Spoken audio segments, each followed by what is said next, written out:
What's up, guys? Welcome back to another video. Today I'm going to be talking about the new moon and the ox in the Chinese Zodiac cycle. But before I get into that, please hit the link down below. Help support My Febfast. By doing so, you'll be helping young Australians experiencing serious disadvantage to be able to access the resources and the support that they need. They'll be helping to build a community where they are included and valued and have every opportunity to thrive, as well as reducing the frequency and severity of alcohol, drug and mental health related issues, including antisocial and self-harming behaviour. Alright, so at the moment the moon is at 0.2% illumination and is a waxing crescent. The actual new moon itself was this morning at 2:32 a.m. Local time for Sydney, and it's currently almost 11. So if you had wanted to see it on the east coast of Australia, last night would have been your best opportunity, because it's only grown 0.2% in the last, what's that, 8.5 hours? 9 hours? So yeah, so that's where we're at as far as the moon phases go. Let's talk about the ox. Now before I get into all of the personality stuff, I'm going to get all of the sort of minor things out of the way, such as the lucky numbers, colours, flowers and directions. I think I did this for the rat. If I didn't, let me know in the comment section down below. I'm more than happy to redo that one, just to make sure that all of the information that I have available to me has been put out there. Excuse me. But the lucky numbers for Year of the Ox people are 1 and 9. Lucky colours are red, blue and purple. The flowers are tulips, peach blossoms and evergreens. And the lucky directions are north, southeast and south. And then the unlucky numbers, colours and directions, because apparently you can't have unlucky flowers. You want to avoid 3 and 4, you want to avoid white and green, and the unlucky direction is northwest. Okay, let's get into the personality of the ox. Now, I will also link this, the homepage for this down below, so that you can check it out for yourself, depending on what animal you are. But this is basically going to be the site that I keep coming back to. So I'm on travelchinaguide.com, and again, the link will be in the description. So the personality traits and characteristics: they are tough, honest and faithful.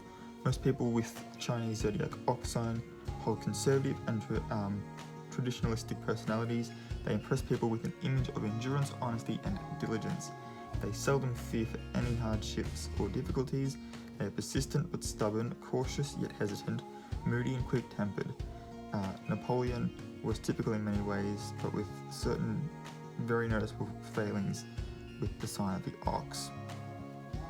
So the strengths: persistent, cautious and patient.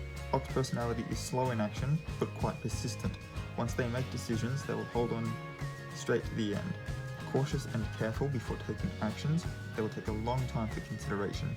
Stability is another characteristic of this personality, for they are hardly ever affected by the environment, changes and others' judgment. With strong faith and willpower, they can always realize their goals. Honest and patient, they are reliable companions and friends. Besides, they are independent and industrious, which makes them able to achieve something easily. When handling cases, they can arrange everything orderly. They give much care and attention to family, being filial to parents. I'll have to look up what that word means. And tender to brothers and sisters. They are peace lovers and treat people equally. Now, like I said, I'm going to have to look that word up. Let me just real quick search up what that word means using Google. Okay. Filial, relating to or due from a son or daughter. Sweet. So they act the way they're supposed to their parents, I guess.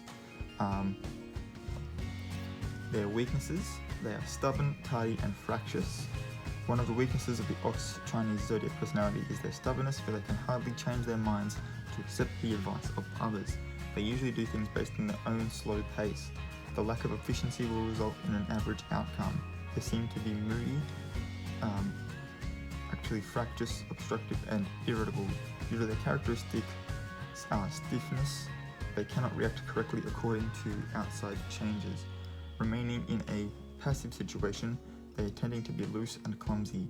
In relationships, they have no sense of romance and no skill to please their lovers. That does not bode well. Their speech is also blunt, but they can be unaccustomed to speaking in public, which will make them quite nervous. Now, this does also go into career, wealth, love and relationships, health, basically the same way as what my tarot reading does, so I'm going to read those in accordance to that. So the first up is love and relationships. As mentioned before, Oxen are a group of people who lack romance, so people falling in love with them seldom get surprises. They are also awkward with words and not good at flirting. Relatable. Seeming to be cool and indifferent, they have an ardent inner side. When coming across the people they admire, they will get actively close to them. Their efforts in love will not be in vain, and they usually hope their partner feels the same way as they do in return. The problems of relationships usually come from their over-tenderness of the opposite sex and suspicion of the other's loyalty. The best matches for an ox are a rat, a snake, or a rooster, and the bad matches are tiger, which is the next sign in the zodiac, dragon, horse, and sheep. I know what it's like to have dragon as your worst match, because that is what it is for the dog, which is mine. So the next one around is the career. Oxen's career develops stably and smoothly. With persistence and willpower, they can remain highly spirited in a tough situation, which enables them to reap success. By remaining in the same occupation long term, they are likely to get promotion and a handsome salary, as their capability will be recognised by colleagues and bosses alike. Starting a business, their talent will be used to the full. All in all, they can accomplish something by their hard work. However, they need to be aware of others' jealousy and learn to be more flexible in response to these disadvantages. The best jobs for Oxen, they are sensitive, emotional, tender and merciful in Ox personality and full of instinct. They do poorly in work related to logics and science, and they find it hard to work in a noisy environment or somewhere with strict rules. They are born with a sense of art in nature, so jobs related to art, literature and design are good for them. Some suitable jobs that it also lists here are doctor, lawyer, writer, teacher, a socialist, an entrepreneur, or an office assistant. On to health.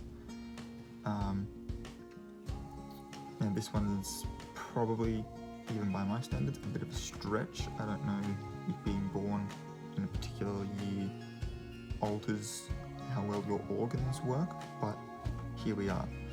Their spleen functions well, helping to digest food and arouse the appetite. If they can go on a diet and control their excessive desire for food, they will live a long life and maintain a dynamic condition.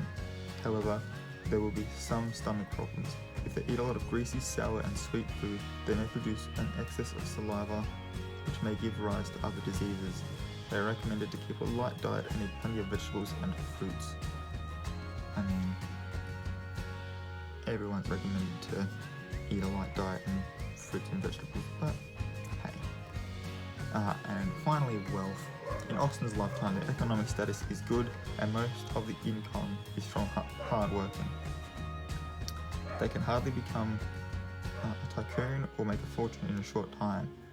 They may have some savings which supports them to lead a well-to-do life. Actually, they have weak awareness in money matters and are inclined to form a habit of overspending. Expenditure outweighs the income and they sometimes suffer from financial shortage. They should never show up in the casino for they have no luck in gambling. And I believe that's everything that this page has to offer.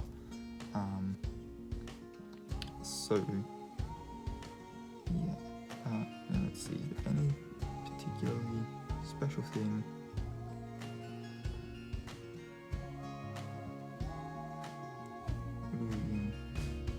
Still in February? No, nothing. Cool. So the next particularly significant lunar event will be the next full moon. Obviously, and we'll talk about that on its day.